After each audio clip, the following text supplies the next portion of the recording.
Okay, so we look at the Battlefield 5 open beta at 21:9.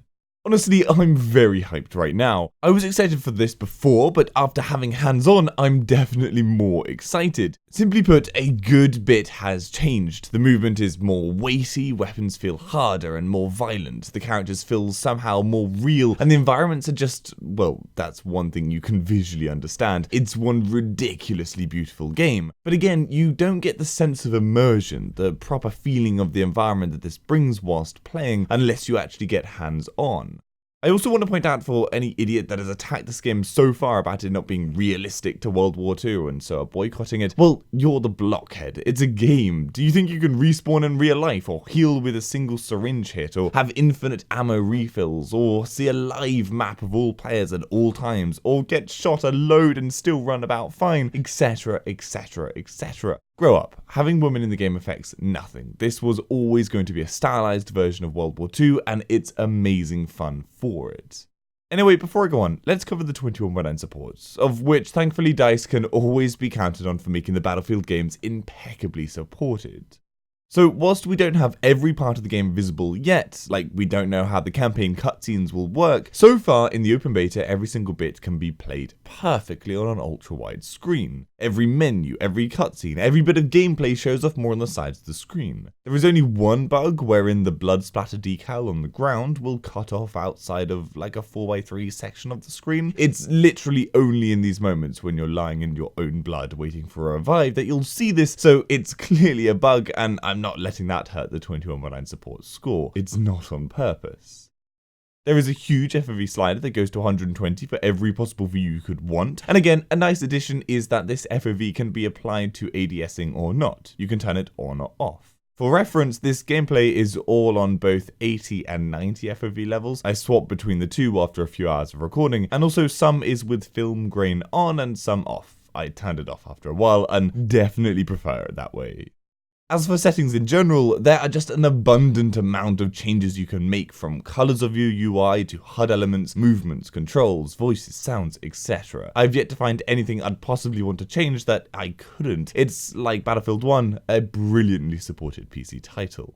And this extends fantastically to the performance. On highest everything settings at 3040 by 1440 on GTX 1080 Ti, I was able to maintain 70 plus FPS at all times. And this game is absolutely gorgeous, so that's a lovely achievement. The FPS is also pretty steady, dealing well with huge spikes in visual activity, obviously helped with G-Sync. And all in all, you will be able to use the wide variety of graphic settings to make this run beautifully on your system. One thing that doesn't run well though, of all things, is the main menu. The FPS is around the 40s and it's just very choppy, especially with all the menu movement navigation animations. They've definitely got to get that back to a much higher FPS, please. As for beta bugs, there are a good number of other issues. I had some frustrating matchmaking issues, problems with trying to join a squad, not being able to spawn, being killed by an invisible player, but yeah, it's a beta and I'm not expecting any of this to be in the full game.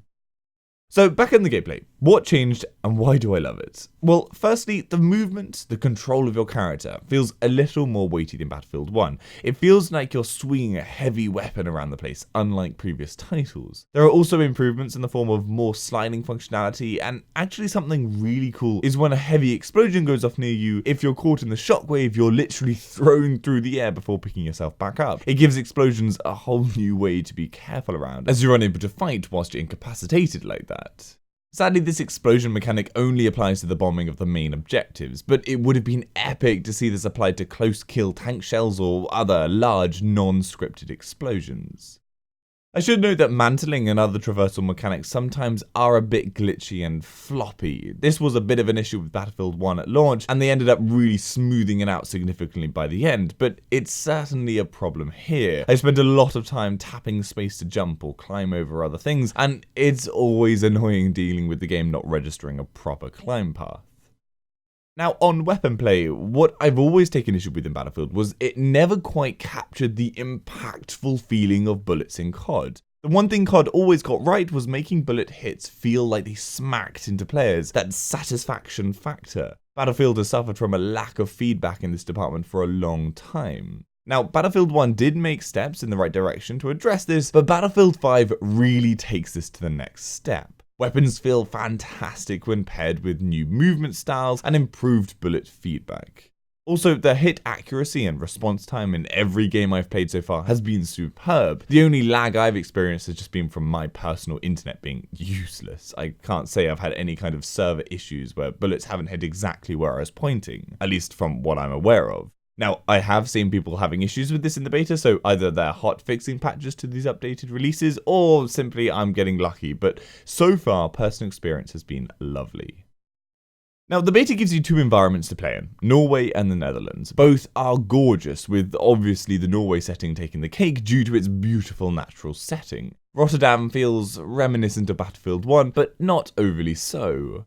Now, whilst the game is jaw-dropping, the one issue I still struggle with is the destruction. Whilst lots of stuff is smashable and in more random components than Battlefield 1, it still doesn't quite do what I want. Sections of buildings remain intact. They don't collapse like Bad Company 2, and generally it's not as reliable as Bad Company 2. How DICE is still failing to do this properly, I don't understand. But yeah, the destruction has left me wanting. Now, this could be somewhat to do with the maps that we have access to in the beta. Maybe other maps will show off the destruction to better degrees, but yeah, a little disappointing.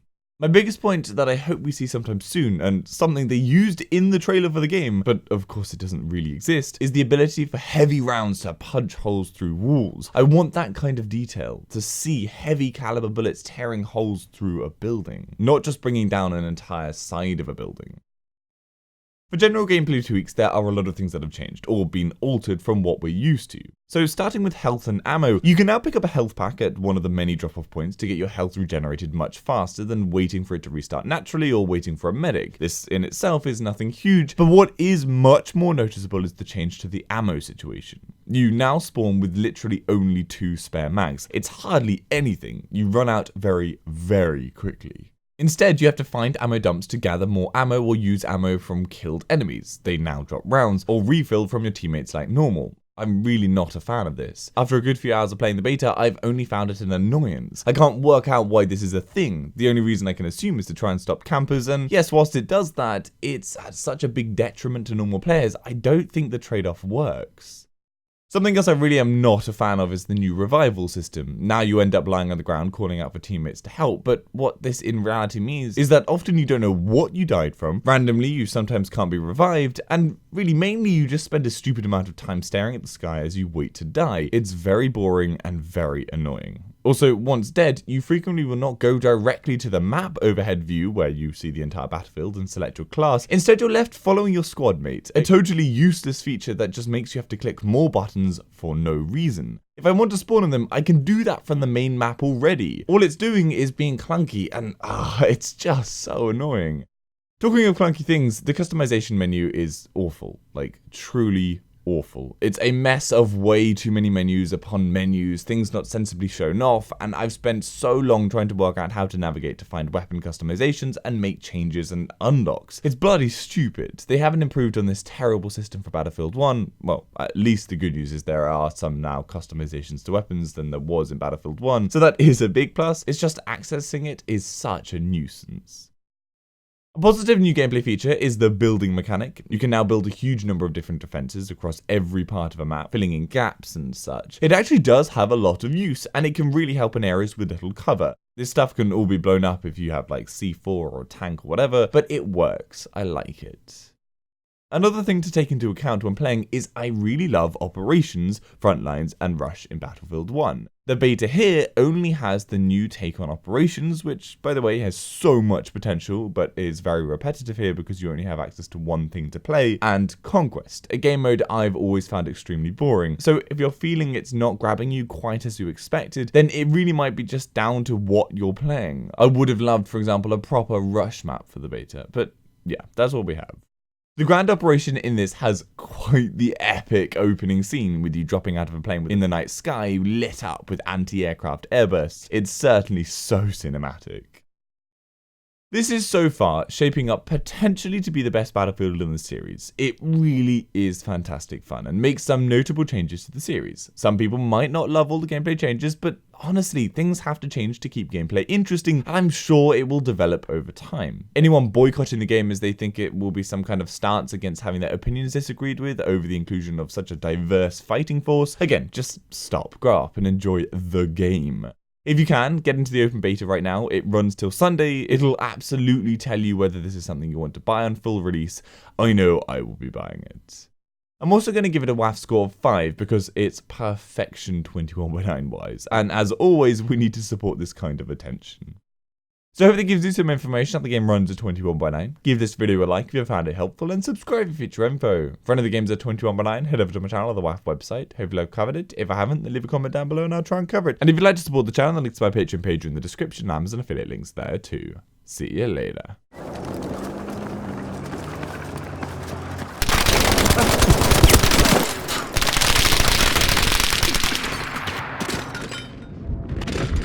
Mich hat's erwischt! Helft mir!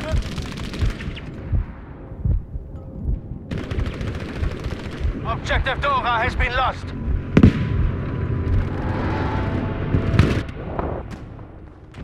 Helft mir!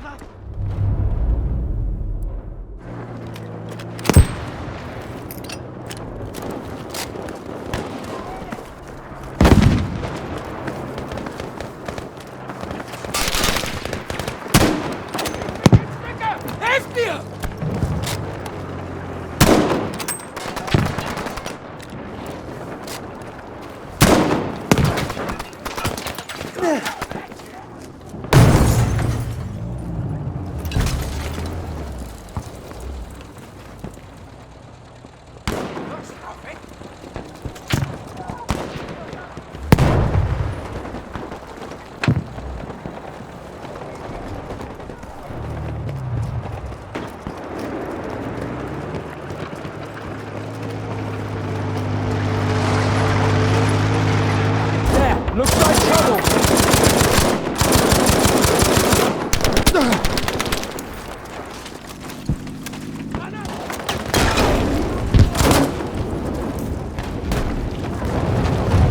Objective Charlie is now ours. We have the objective!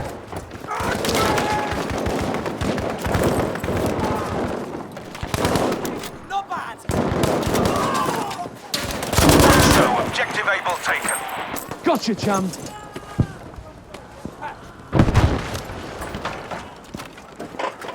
We're capturing the objective right now!